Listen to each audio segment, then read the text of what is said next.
Saudi ജനസംഖ്യയുടെ 47.3% പേർക്കും പ്രധാന കുടിവെള്ള സ്രോതസ് കുപ്പിവെള്ളമാണെന്ന് ജനറൽ അതോറിറ്റി ഫോർ സ്റ്റാറ്റിസ്റ്റിക്സ്.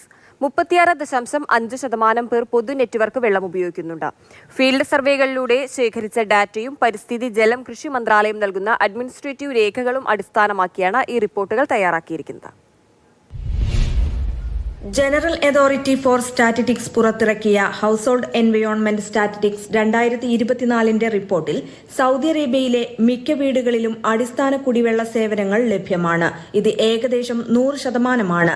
സുരക്ഷിതമായി കൈകാര്യം ചെയ്യുന്ന കുടിവെള്ള സേവനങ്ങളാണ് 99.8% വീടുകളിലും പ്രയോജനപ്പെടുത്തുന്നതെന്ന് സൂചിപ്പിക്കുന്നു.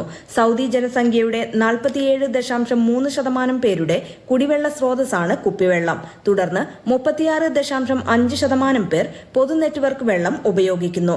15.8% പേർ ടാങ്കർ വെള്ളവുമാണ് ഉപയോഗിക്കുന്നത്.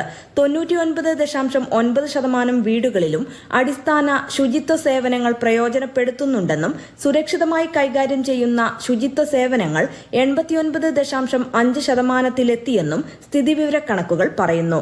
ഗ്രാമപ്രദേശങ്ങളിൽ ഇത് 59.3%-ആണെന്നും നഗരപ്രദേശങ്ങളിൽ ഇത് 93.7%-ആണെന്നും സ്ഥിതിവിവരക്കണക്കുകൾ വ്യക്തമാക്കുന്നു. മാലിന്യ സംസ്കരണത്തിന്റെ കാര്യത്തിൽ 99.9% കുടുംബങ്ങൾക്കും അടിസ്ഥാന മാലിന്യ ശേഖരണ സേവനങ്ങളുടെ സുരക്ഷിതമായ മാനേജ്മെന്റ് പ്രയോജനപ്പെടുത്തുന്നുണ്ടെന്ന് റിപ്പോർട്ട് സൂചിപ്പിക്കുന്നു. അതേസമയം 43.9% കുടുംബങ്ങളും വീടിനുള്ളിലാണ് മാലിന്യം ദിവസവും സംസ്കരിക്കുന്നത്. Mathrubhumi news, Riyadh.